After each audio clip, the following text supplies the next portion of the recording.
오늘 오전에 살펴볼 하나님의 말씀은 에베소서 6장 13절입니다.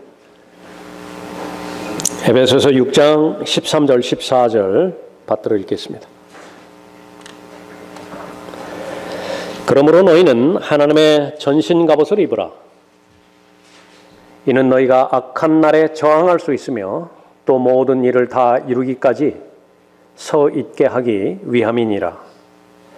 그러므로 서서 진리로 너희의 허리띠를 두르고. 기도하겠습니다.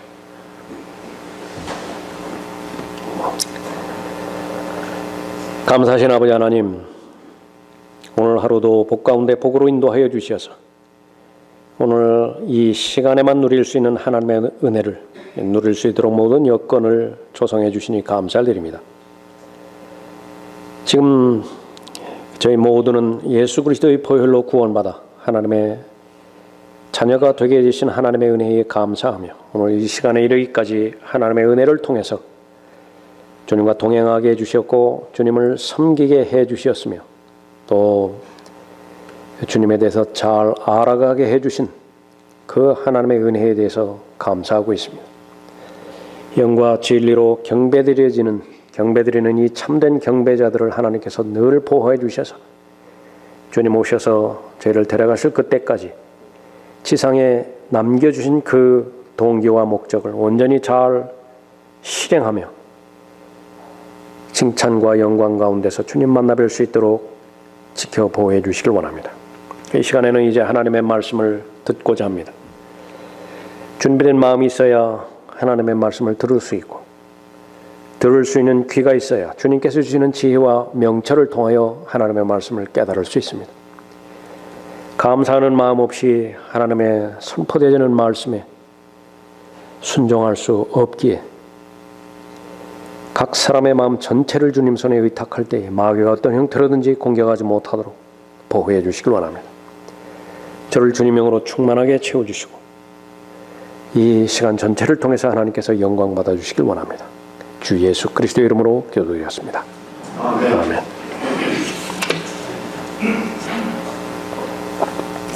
설교의 제목은 서서 진리로 허리띠를 두르라입니다. 11월 11일이죠. 오늘 어떤 날인 것 같습니까? 11시에 여기서 사이렌 울렸죠. 1차 세계대전 총전 기념일을 두고 전 세계가 그 희생자들을 추모하면서 다시는 전쟁이 재발되는 것을 막고자 하는 그런 그 약속입니다. 1914년 7월 28일에 시작해서 1918년 11월 11일까지 4년 4개월 동안 1차 세계대전이 진행이 됐습니다. 인류가 겪은 가장 큰 참극의 하나로 기록되고 있죠. 군인만 972만 명이 죽었고 민간인은 직접 간접 사망자 다 포함해서 657만 명 이상이 목숨을 잃었습니다. 이렇게 많이 죽었던 원인 가운데 하나는 바로 산업혁명으로 기술 문명이 발달한 그 문명에 있다고 지적을 합니다.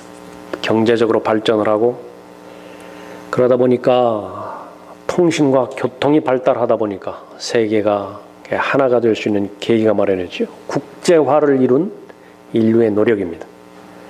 그 전에는 국가와 국가 1대1로의 전쟁이었었지만은 지금은 연합국이 어떻고 동맹국이 어떻고 한 나라가 전쟁에 참여를 하게 되면 자동적으로 개입이 되어지죠. 동맹입니다. 장거리 야포, 비행기, 잠수함, 지뢰, 독가스 모두가 다 과학기술입니다. 그러한 과학기술의 산물이 인류를 살상하는데 가장 치명적으로 작용을 했던 것이죠.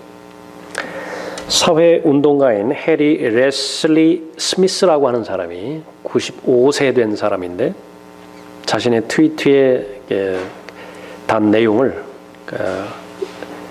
그 유럽 일간지들이 전면적으로 보도를 한 내용입니다. 1차 세계대전 전몰자 추념용 조화를 포피라고 하는데요.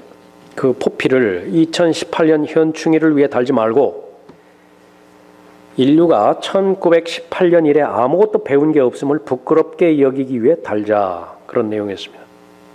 말하고자 하는 것은 인류는 1차 세계대전으로부터 배운 것이 아무것도 없다. 더 세계 곳곳에서 분쟁, 전쟁이 확산되어지고 있고 전쟁 유혹에 너무 쉽게 빠져드는 세대이며 전쟁을 하려면 신중해야 되는데 그냥 쉽게 결정해버리는 것이 전쟁이라는 얘기죠. 지금도 여러 세계 곳곳에서 전쟁이 일어나고 있죠. 2011년 3월부터 계속되고 있는 시리아 내전, 지금까지 8월 기준으로 해서 11만 613명의 민간인을 포함해서 모두 36만 4,371명이 사망했다고 보도합니다. 장기 행방불명으로 사망되는 추정되는 인원이 15만 6,900명, 그리고 미정의 또 사망 추정 인원이 10만 명이 더 있습니다. 그냥 시리아 내전에서 이렇게 많은 사람이 죽는 것입니다. 7년 8개월에 걸친 내전으로 이렇게 많은 사람이 총격, 포격, 폭격 등으로 도살되고 있음에도 국제사회는 아무런 해결 방안을 내놓지 못하고 있다. 그러면서 돈만 들이는 것이 유엔이라고 하는 이름으로 아무런 능력이 없어요. 또 하나 예를 들자면 2015년 4월부터 시작된 사우디아라비아 그 주도의 예멘 내전 개입, 국경을 맞대고 있죠. 그 예멘에서 내전이 일어나는데 사우디아라비아가 개입을 해버렸습니다. 얼마만큼 죽었는가?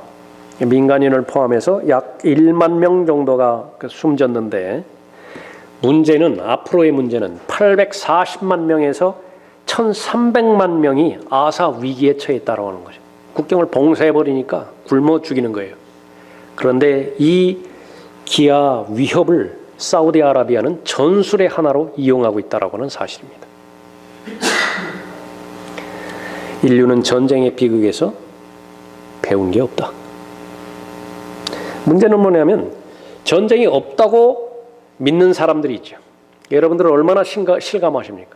똑같은 지금 현재 시점에서 지구상에서 살아가고 있는 것인데 지금 전쟁이 벌어지는 나라가 있다고 생각이 되세요? 보도는 이렇게 하고 있는데 그것이 현실로 믿어지십니까? 그러니까 믿음과는 상관없이 사실이거든요. 얼마나 많은 희생자가 발생이 되고 있습니까? 오늘 본문 말씀은 서서 진리로 허리띠를 두르라고 말씀하시죠. 과연 우리가 들림받아 올라갔을 때에 얼마만큼 큰 희생을 치르고 희생자가 된 꼴로 몰골에 엉망진창이 되어서 겨우 들림받아서 올라갈 것인가? 그것을 우리는 반드시 예상하고 대비하고 있어야 되는 것입니다. 전쟁은 현실이에요. 그런데 없다고 하는 거예요. 전쟁은 절대로 그치지 않습니다. 앞으로 1차 세계대전, 2차 세계대전하고는 비교가 안 되죠. 파괴력에 있어서 앞으로는 더 하는 거예요. 요한계시록 6장에서 3차 세계대전 기다리고 있죠. 요한계시록 19장에서 4차 세계대전 기다리고 있죠. 요한계시록 20장에서 5차 세계대전 기다리고 있습니다. 앞으로 3개 더 남았다고요. 지금은 뭐 몇십만 명, 몇백만 명 이렇게 희생자 계산이지만은요. 그때가 되지만 전 인류의 3분의 1 이렇게 나간다고요. 앞으로 더 치열해질 것이고 더 심각해질 것입니다. 전쟁을 막을 수 있는 방법이 있는 것인가? 없어요. 하나님은 없다고 선언하는 것입니다. 인류의 경험도 마찬가지예요. 전쟁을 막을 수 없어요. 우리 도처에 도사리고 있죠. 북한의 핵 문제도 제일 무거운 전쟁 위협감을 안고 살아가는 것이 대한민국 국민들입니다. 그럼 손 놓고 있어요. 다 손 놓고 있어요. 마치 절대로 전쟁 같은 것은 일어나지 않을 것이라고 아무 근거 없는 믿음 가운데서 하루하루 자신들만 살아가고 있는 것입니다. 무책임하죠. 그것보다 무책임한 일이 어디 있습니까? 그 역사적인 사실을 통해서 우리가 반드시 배워야 되는 것은 영적 전쟁의 실체입니다. 마귀가 요한계시록 20장에서 불못에 던져지기까지 마귀는 절대로 포기하지 않습니다. 마귀는 지치지도 않아요. 그때까지 예수 그리스도께서 갈보리 십자가에서 마귀에 대해서 승리를 쟁취하시고 그것을 집행하기까지 유예 기간을 주었지요. 그 집행 기간에 지금 머물러 있는 것입니다. 그러나 그 집행 기간이 요한계시록 20장이에요. 그때까지 이 지상에 살아가는 모든 하나님의 자녀들은요, 완전 군장을 해야 됩니다. 하나님의 전신갑옷으로 무장을 해야 돼요. 우선 자기 자신을 보호하고 자기 가족을 보호해야 되죠. 맡겨주신 지역 교회를 보호해야 되죠. 얼마나 많이 이 아무것도 모르는 채 죽어갔던 군인은 물론이고 민간인조차 불쌍합니까? 얼마나 비참해요. 한 사람이라도 더 그 전쟁의 희생자로부터 우리가 구해내야 될 막중한 책임을 가지고 있는 것이죠. 하나님의 당부는 무엇입니까? 악한 날 반드시 저항해야 되고 악한 날에 무릎 꿇지 말고 서 있으라. 하나님의 전신갑옷을 입고, 그러므로 너희는 하나님의 전신갑옷을 입으라. 이는 너희가 악한 날에 저항할 수 있으며 또 모든 일을 다 이루기까지 서 있게 하기 위함이니라. 명령이에요. 입으라. 서 있으라. 서서 진리로 허리띠를 두를 때에 바로 가능한 것이죠. 본 말씀은 그러므로 서서 진리로 너희의 허리띠를 두르고 그렇게 언급하고 있습니다. 오늘 여러분에게 말씀드리고자 하는 것은 진리에 관한 교리예요. 그리스도인에 있어서 군사에 있어서 허리가 얼마만큼 중요한 것인가 제일 먼저 나오죠. 근데 그것이 바로 진리라고 말씀하고 있습니다. 여러분이 알고 계시는 것처럼 전형적인 로마 병사의 무장 체제를 지금 언급하고 있죠. 특히 보병입니다. 로마 군단의 보병 모습이죠. 로마인들이 일반적으로 입고 있는 복장, 그것은 튜닉이라고 불려지는 헐렁헐렁한 옷인데 그림을 그려보면 넓은 보자기입니다. 구멍 3개를 뚫죠. 하나는 머리 들어갈 구멍, 양쪽으로는 팔 들어갈 구멍. 뒤집어 씁니다. 그러면 옷이에요. 잠옷과 비슷하죠. 활동하기에 너무 거추장스럽고 특히 전쟁 시에는요, 그것은 적과 상대해서 싸울 때에는 아주 위험스러운 복장이 되어집니다. 과거의 전쟁은 1대1 전쟁이었는데 상대방에게 옷을 쥐게 만든다. 그것처럼 위험스러운 일이 없죠. 그래서 무게가 나가는 가죽 벨트로요, 이 허리를 동이는 것입니다. 이 옷을 그대로 방치하면 움직이는데 방해가 될 뿐만 아니라 적에게 좋은 약점을 제공하기 때문에 그런 것이죠. 출애굽기 12장 11절에서도 이 비슷한 그림이 나옵니다. 이제 급히 나가야 되죠. 그때에 바로 옷차림에 대해서 강조하고 있습니다. 너희는 그것을 이렇게 먹으라. 허리에 띠를 두르고. 그때도 그 옷도 헐렁헐렁한 옷이니까 얼마나 거추장스럽겠어요. 빨리빨리 움직여야 되는데 허리에 띠를 두르고 발에 신을 신고 손에는 지팡이를 들고 급히 먹을지니. 그래서 그것을 유월절이라고 성급하고 있습니다. 섬기기 위해서요, 허리에 띠를 두르라 그렇게 예수님께서도 말씀하십니다. 너희는 허리에 띠를 두르고 너희 등불을 밝히고 있으라. 그러면 너희는 주인을 기다리는 사람들과 같으니. 우리도 역시 마찬가지죠. 주인을 기다리고 있죠. 공중으로 오셔서 우리를 불러주실 것을 기다리고 있습니다. 허리에 띠를 두르라 말씀하고 있어요. 비유로 말씀하시는 것인데 그것은 진리입니다. 진리의 사람이 되라 말씀하고 있는 것이죠. 너는 이제 남자답게 내 허리를 동이라. 욥기 38장 3절에서 언급하고요. 특별히 교리적으로는 생각의 허리를 동이라 베드로전서 1장 13절에서 언급하고 있습니다. 생각을 잘 무장을 하라. 무엇으로 무장을 하는 것인가? 그것은 바로 진리로 무장을 하는 것을 말하는 것입니다. 마음을 강건하게 준비하라. 그리스도인의 마음은 담대해야 되죠. 그리스도인이 가지고 있는 양심은 강해야 됩니다. 어떻게 해요? 진리예요. 진리의 사람이 되면 그 사람의 마음은 담대하게 될 것이고 그 사람의 양심은 강하게 될 것입니다. 그러므로 서서 진리로 너희의 허리띠를 두르고. 진리가 무엇인지 알아야 되죠. 제일 먼저 진리가 무엇입니까? 제일 먼저요, 하나님 자신이 진리라고 하는 사실이에요. 이론이 아니에요. 교리가 아니에요. 논리가 아닙니다. 살아계시고 영으로 계신 하나님 자신이 진리라고 하는 사실을 우리가 잘 알아야 됩니다. 아버지 하나님께서 진리세요. 아버지의 진리로 그들을 거룩하게 하여 주옵소서. 아버지의 말씀은 진리입니다. 말씀은 바로 하나님의 이름이죠. 아들 하나님은 어떻습니까? 아들 하나님이 자신에 대해서 계시해 주실 때 제일 먼저 계시해 주신 것이 진리예요. 본인이 진리라는 사실입니다. 예수께서 그에게 말씀하시기를 나는 길이요 진리요 생명이라. 예수님 자신이 진리라고 말씀하고 있는 것이죠. 성령 하나님께서 진리가 되십니다. 요한복음 16장 13절에서 그러나 진리의 영이신 그분이 오시면 너희를 모든 진리로 인도하시리라. 그래서 아버지 하나님과 아들 하나님과 성령 하나님은 진리가 되시죠. 무엇이 진리입니까? 하나님 말씀인 성경이에요.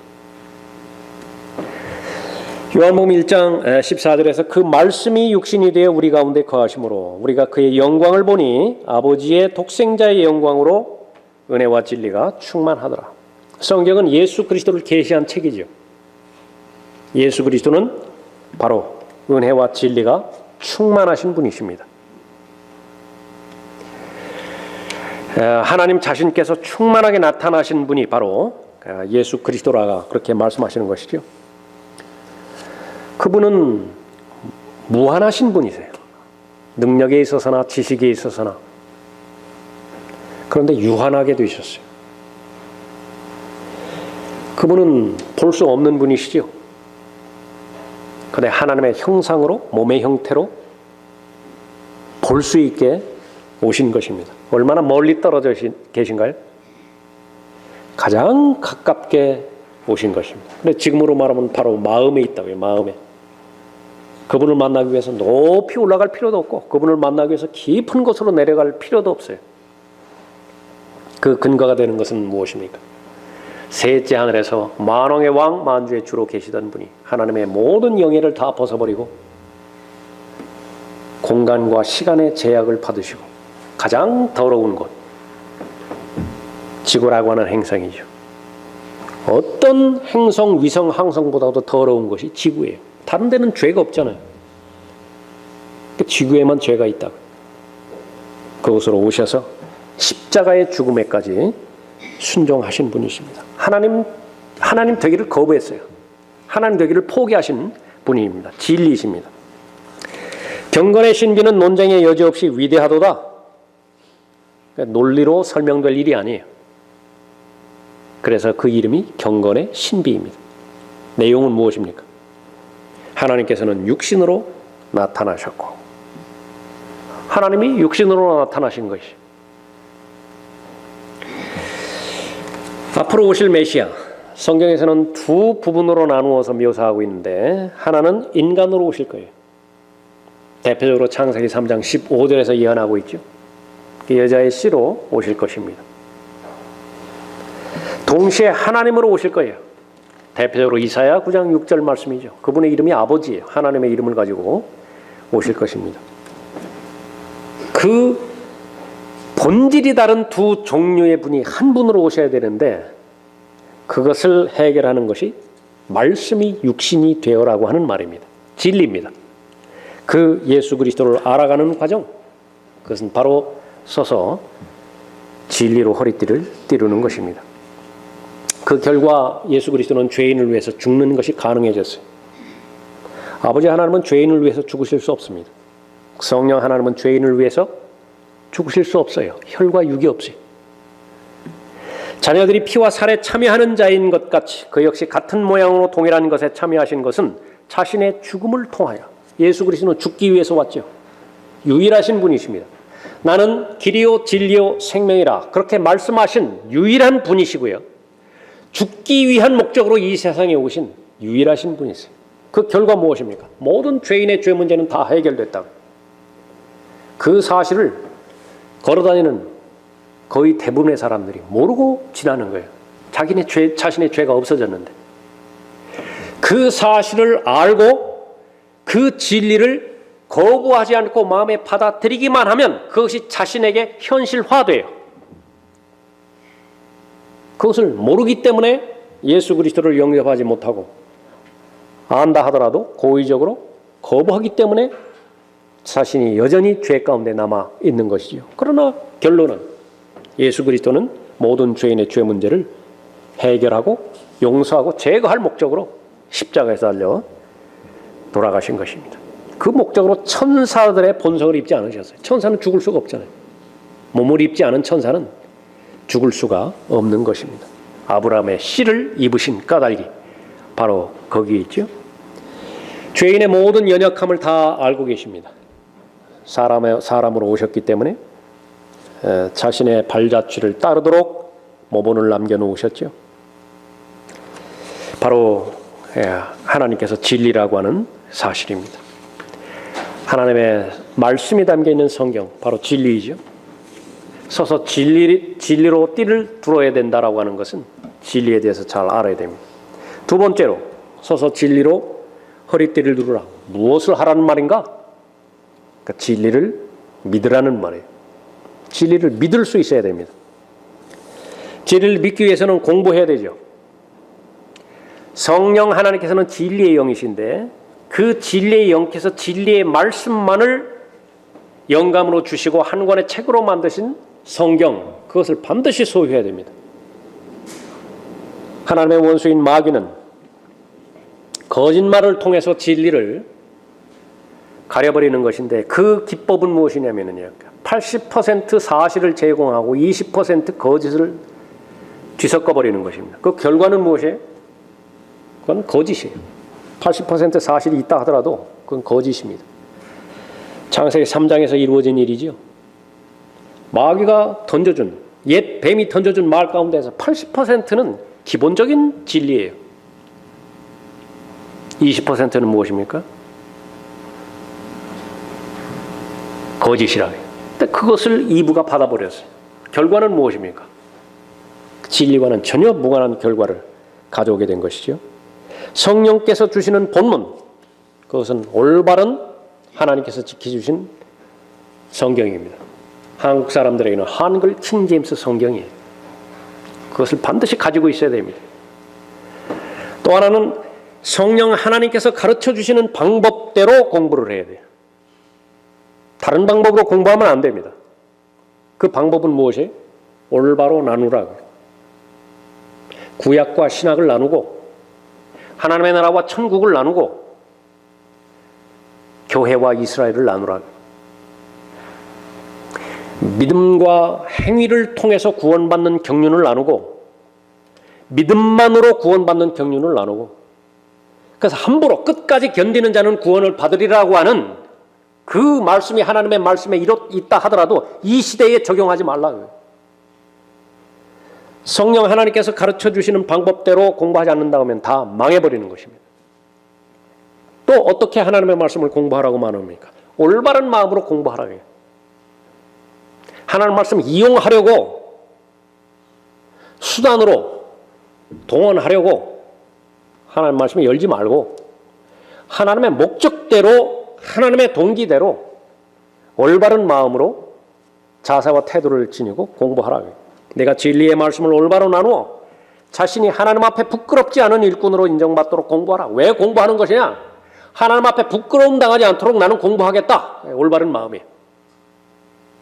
하나님 앞에 일꾼으로 쓰임 받아야 되겠다. 올바른 마음입니다. 그 마음으로 공부한다고 한다면 여러분은 공부를 잘 하고 있는 것입니다. 예수 그리스도의 재림을 대비해야 되는데 가장 기본적이고 또 근본적인 방법은 하나님의 말씀을 공부하는 것입니다. 그래야 마귀와 대항해서 싸울 수 있죠. 혈과 육으로 싸우는 것이 아니라 영적 전쟁을 말하는 것인데 하나님의 진리에 대해서 무지한 상태에서 구비되지 않는 상태에서 선생님은 왜 예수 그리스도를 믿습니까? 그 소망에 대해서 물어보는데 별로 할 말도 없다. 그러니까 머쓱해가지고 그냥 가지요. 무책임하죠. 하나님의 말씀을 잘 공부하고 또 체계적으로 그 지식을 쌓아야 재림을 대비하고 마귀에 대항하는 것입니다. 그래야 강건해지는 것입니다. 영적 전쟁에서 입어야 되는 허리띠, 그것은 진리로 만들어진 허리띠를 말하는 것이죠. 악한 날에 서 있기 위해서는 반드시 진리를 소유해야 됩니다. 진리의 사람이 되어야 돼요. 반드시 진리 안에 서 있어야만 악한 날에 저항할 수 있고 서 있을 수 있게 되는 것입니다. 하나님의 자녀가 하나님의 말씀에 대해서 무지한 상태로 계속 방치한다. 그러면 여기 1차 세계대전 때 수백만 명 죽었잖아요. 거기서 제외되지 않아요. 싸우다 죽었으면 영웅이라고 되죠. 그냥 희생자예요. 비행기 폭격으로 그냥 죽어나갔다고요. 먹을 것이 없어서 그냥 아사로 결론을 내버렸다고요. 얼마나 비참합니까? 왜 하나님을 아는 지식에 하나 되라고 그렇게 강조를 했습니까? 그래야 위험스러운 상태에 빠지지 않는다고 경고하고 있습니다. 우리 모두가 믿음의 하나됨과 하나님의 아들을 아는 지식의 하나됨에 도달하게 하고 온전한 사람이 되어 그리스도의 충만하심에 장성한 분량에까지 이르게 하려 하심이라. 이 목적으로 성경을 주셨다고요. 이 목적으로 목사와 교사를 주셨고 이 목적으로 지역 교회를 주신 거예요. 그리하여 우리가 이제부터는 더 이상 어린아이가 아니요 사람들의 속임수와 교활한 술책으로 그들이 속이려고 숨어서 기다리는 온갖 교리의 풍조에 밀려 이리저리 다니지 아니하고 오직 사랑 안에서 진리를 말하며 우리가 모든 일에 성장하여 그에게 이르리니 그는 머리시며 곧 그리스도시니라. 속고 싶은 사람이 세상에 어디 있어요? 술책에 기만 당하기를 원하는 사람이 세상에 어디 있습니까? 그 평생을 모아서 성실하고 신실하게 직장 다녀서 퇴직금 겨우 마련해가지고 거기다가 좀 대출 받아가지고 사업이라도 차렸는데 한 달, 두 달은 전혀 의심 없이 나갔는데 그 석 달째부터 돈이 들어오지 않는다. 얼마나 급하겠어요, 마음이? 얼마나 두근두근 거리겠어요? 알아봤더니 전화를 안 받아요. 그 별거 아니에요. 그걸 무한 확장하세요. 무한 확장하세요. 그 패배감과 당혹감을. 그것이 바로 올라가면서 제일 먼저 겪게 되어질 그리스도의 심판석에서 진리로 무장하지 않는 모든 어린아이와 같은 사람들이 마귀가 던져놓는 덫에 이리저리 휩쓸리고 속고 기만당해서 교활한 술책에 희상당해서 자신이 마땅히 받아야 되는 상과 유업과 보상을 다 잃어버린 상태에서 눈물을 흘려야만 되는 그런 현실인 것을 알아야 되는 것입니다. 하나님께서 말씀을 주신 이유가 그거예요. 속지 말라고 설교자를 주신 이유가 바로 그것이에요. 설교자는 잘 설명할 거 아니겠어요? 깨닫게 해줄 목적으로 잘 가르칠 거 아니겠어요? 그 자신의 진리의 말씀에 잘 적용하겠죠. 악한 날에 서 있어야만 되는 것이 바로 그리스도인입니다. 당위성이에요. 그러기 위해서는 진리의 지식이 이르기를 원하시죠. 진리가 없는 성도다. 결론은 하나입니다. 형성될 믿음이 없어요.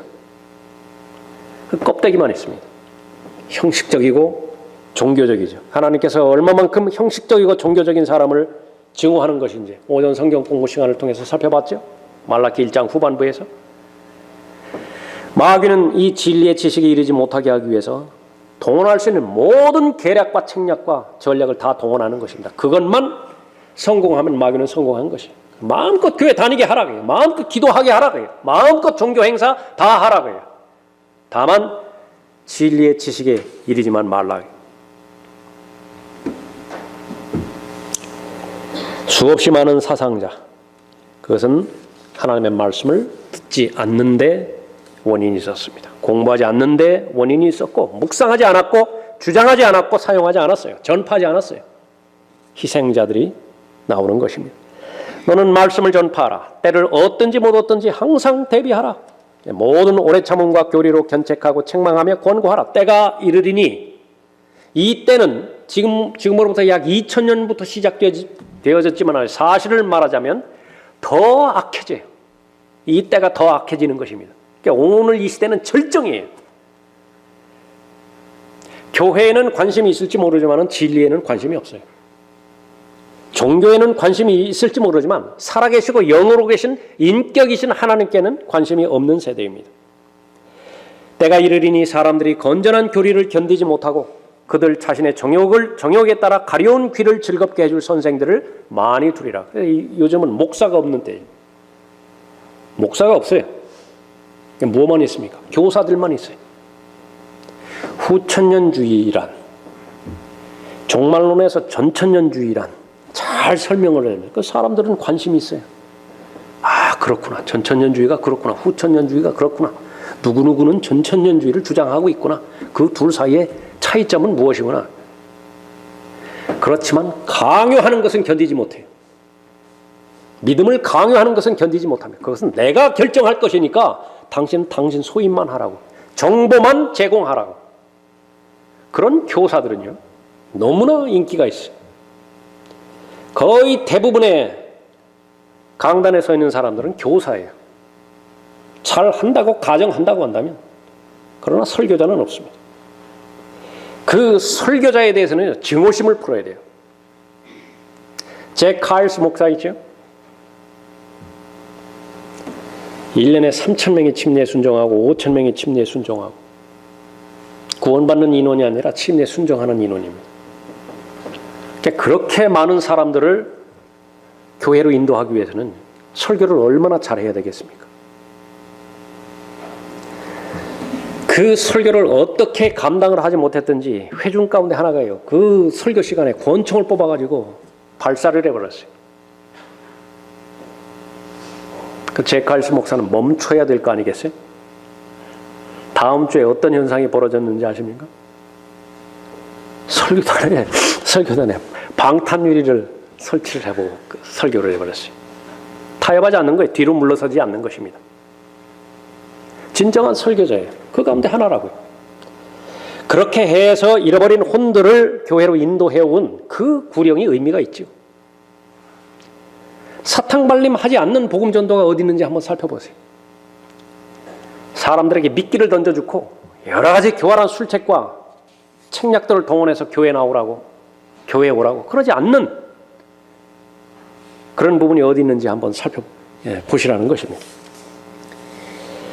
하나님의 말씀 반드시 공부해야 됩니다. 그래야 악한 날에 저항할 수 있죠. 또 하나는 진실된 마음으로 믿어야 됩니다. 진리라고 하는 그 부분에 있어서는 진실된 마음이 내포되어지는 것이에요. 하나님은 한 영이시니 그분께 경배드리는 자들은 영과 진리로 경배드려야만 하리라. 여기서 영은 성령 하나님을 말씀하는 것이죠. 진리, 그것은 하나님 말씀을 말하는 것이죠. 동시에 진실된 마음이에요. 이 백성이 입으로는 내게 다가오고 무엇을 가지고 갔을까요? 그러니까 율법이 있었다고요. 재물들 가지고 있었죠. 또 입술로는 나를 공경하여도 그들의 마음은 내게서 멀도다. 사람들의 계명들을 교리들로 가르치니 그들이 나를 헛되이 경배하는도다. 서서 진리로 허리띠를 두르어야 돼요. 어떻게 진리로 허리띠를 두르는 말인가? 진리는 하나님의 말씀을 공부해야 되며 동시에 그 진리를 대할 때 진실된 마음으로 대해야 돼요. 그렇게 되면 진리로 허리띠를 두르는 것입니다. 진리를 대하는 마음의 자세, 그것 또한 진리여야 돼요. 믿는다라고 하는 고백, 그것은 진실되어야 되죠. 참된 경배자는 영과 진리로만 경배 드려야 되기 때문에 그런 것입니다.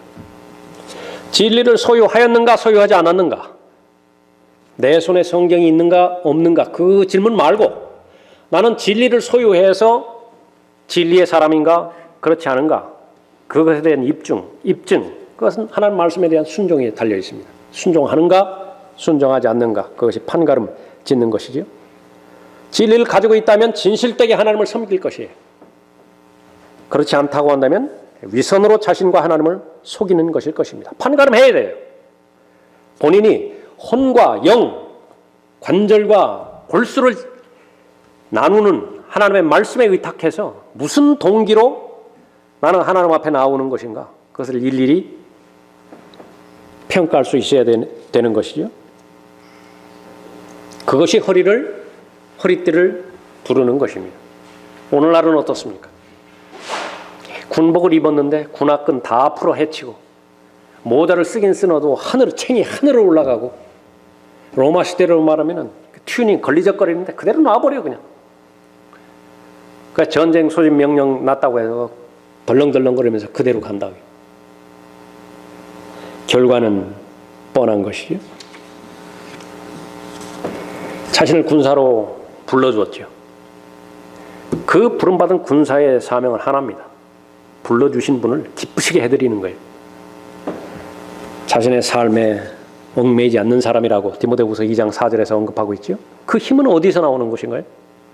진리와 진리를 믿을 수 있는 진실된 힘에서 나오는 것입니다. 서서 진리로 허리띠를 두르라. 어떻게 하라는 것인가? 세 번째로 진리를 실행하는 것입니다. 진리를 공부하고 진리를 알고 진리를 깨달았다고 한다면 진리를 실행하는 것이에요. 1852년에 영국 해군 수송선 버큰 헤이드호가 사병들과 그 가족을 태우고 남아프리카를 향해서 항해하고 있었습니다. 얼마나 많은 좋은 배들을 가지고 있는 영국이었습니까? 프라이드를 가지고 있었던 배였어요. 버큰 헤이드.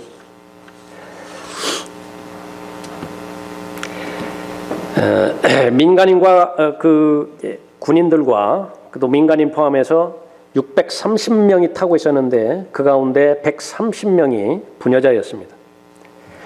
아프리카 남단의 케이프타운 그것으로부터 약 65km 떨어진 해상에서 배가 바위에 부딪혀 버렸어요. 새벽 2시였고 배에는 엄청난 소동이 벌어졌죠. 허리통이 완전히 끊겨져 버렸습니다. 가까스로 살아남은 사람들은 백골이 선 밑쪽이죠. 선 밑쪽으로 피신했습니다. 점차 배는 가라앉고 있어요. 그곳에 타고 있던 병사들은 거의 모두가 신병들이었고 장교들도 몇 명 되지 않았습니다. 경험이 그렇게 많지 않았어요. 그 배에 남아있는 구조선은 3척밖에 없습니다. 한 척당 60명 탈 수 있어요. 그러니까 최대로 타도 180명 정도 탈 수 있습니다. 더구나 그 해역은 사나운 상어가 우글거리는 곳이었다고 그래요. 얼마나 안팎으로 어려움을 당하고 있습니까? 그 가운데서 사령관, 함장이었겠죠. 시드니 세튼 대령이 전 병사들에게 갑판 위에 집합하도록 명령을 내렸어요. 한 사람도 예외 없이 수백 명의 병사들은 그 사령관의 명령에 따라서 군사 훈련을 받는 것처럼 민첩하게 열을 정돈하고 부동 자세를 취했습니다. 그러는 가운데 그 세 척의 구조선 작업이 계속 이루어졌죠. 주로 부녀자들이 우선적으로 탔던 것입니다. 버큰 헤이드호 파도에 휩쓸려서 이제 완전히 침몰되었습니다. 여러 시간이 걸려서 구조선이 도착했죠. 겨우 살아있는 사람들을 구출했습니다. 이미 436명이 죽은 후였어요. 세튼 대령도 죽었습니다. 겨우 목숨을 건진 병사 하나가 있었는데 91년대 소속 존 우라이트 대위요. 나중에 그 사람이 수레한 말입니다. 모든 장병들의 의연한 태도는 최선의 훈련에 의해서 달성할 수 있을 것이라고 상상하는 바를 훨씬 뛰어넘는 것이었다. 누구나 명령대로 움직였고 불평 한마디 하지 않았다. 그 명령이라는 것이 곧 죽음을 의미하는 것임을 모두들 잘 알면서도 마치 승선 명령이나 되는 것처럼 철저하게 준수하였다. 후에 전 세계로 이 사실들이 알려지게 되었고 또 죽어간 사람들의 명복을 비는 기념비가 각지에서 그렇게 세워졌습니다. 이 사건이 일어나기 전까지 해상 사건이 벌어지면은요, 제일 먼저 자기가 살겠다고 그렇게 아우성 치던 그런 혼란스러운 사건들이 있는데 이 사건 이후로 부녀자 먼저라고 하는 구호가 생겼다고 합니다. 어린아이 먼저, 여자 먼저 그 기준을 세워놓은 그런 그 사건이 되는 거죠. 총사령관 주 예수 그리스도십니다. 어떤 명령을 내리실까요? 지금 여기에서 이 시드니 세튼 대령의 명령은 죽으라는 명령이에요. 그런 무책임한 명령이 어디 있습니까? 그럼에도 불구하고 그 명령에 죽기까지 따른 병사들입니다. 우리의 총사령관 명령을 내리시면 반드시 그 명령에 대한 책임을 지시죠. 누구든지 나를 따라오려거든 자기를 부인하고 날마다 자기를 부인하고 자기 십자가를 지고 죽으라는 명령이에요. 근데 그 결과는 어떻습니까? 영원히 사는 것이에요. 진리는 실행되어질 때에 그 의미가 있습니다. 그 실행되어지는 영역 가운데서 가장 중요한 영역 가운데 하나는 증거예요. 진리는 되어지는 그런 그 대상이라고 하나님께서 말씀하시는 것이죠. 진리 요한을 왜 보냈습니까? 선두주자이죠. 메시아의 선두주자. 그 목적은 하나입니다. 진리에 관해서 증거하라. 너희가 요한에게 사람을 보냈더니 그가 진리에 관하여 증거하였느니라. 그래서 첫 번째 증인, 예수 그리스도의 첫 번째 증인은 바로 친인 요한이었죠. 빛에 관해서 증거하였습니다. 예수 그리스도는 자신에 대해서 증거해요. 예수 그리스도께서 이 땅에 오셔서 자신에 대해서 증거한 것입니다. 내 말이 옳도다. 내가 왕이니라. 빌라도가 내가 왕이냐 물어봤을 때, 유대인이 왕이냐 물어봤을 때 내가 왕이니라. 이 일을 위하여 내가 태어났고 이런 연유로 내가 세상에 왔으니 진리를 증거하려는 것이라. 진리에 속한 자는 누구나 나의 음성을 듣느니라. 여러분에게 묻습니다. 여러분 진리에 속하셨어요? 그렇다면 예수님의 말씀이 진리라고 한다면 예수님의 음성을 들을 것이. 예수님이 이 땅에 오신 목적은 무엇이라고요? 진리에 관해서 증거하기 위해서 실행하는 것입니다. 진리를 실행하는 것이 제일 먼저 자신에 대해서 진리를 증거하겠죠. 그것이 매일매일마다 하나님의 말씀을 읽는 목적 아니겠습니까? 다른 사람에게는 잘 적용을 시키는 건데 자신에게만큼은 적용을 안 시켜요. 이 설교 지금 그 형제가 들었어야 되는 뜻인데 한두 번은 생각해 보았음직한 생각들이죠. 마이가 제일 좋아하는 생각이에요. 마이가 넣어주는 생각이에요. 그건 내가 들어야 돼요. 그 설교는 내가 들어야 돼요. 나보고 하는 소리예요. 목사님 나보고 그렇게 설교한다고. 맞아요. 당신 자신에게 설교하고 있습니다. 그러지 않으려면 뭐하러 이 자리에 앉아있나요? 성령께서 증거하십니다. 그러나 내가 아버지께로부터 너희에게 보낼 위로자 곧 아버지께로부터 나오시는 진리의 영이 오시면 그가 나에 관하여 증거하시리라. 아버지 하나님도 예수 그리스도 자신도 성령 하나님도 진리이신 예수 그리스도를 증거했어요. 사도들 역시 마찬가지였죠. 성경도 예수 그리스도를 증거해요. 성경을 상고하라. 이는 너희가 성경에 영생이 있다고 생각함이니 그 성경은 나에 관하여 증거하고 있습니다. 성경을 여는 곳곳마다 예수 그리스도를 발견하죠. 예수 그리스도를 만나는 것입니다. 그것이 바로 성경에 기록된 목적 가운데 하나이죠. 제자들이 증거했음은 물론이고 제자들을 통해서 믿게 되어지는 모든 그리스도인들 역시 마찬가지입니다.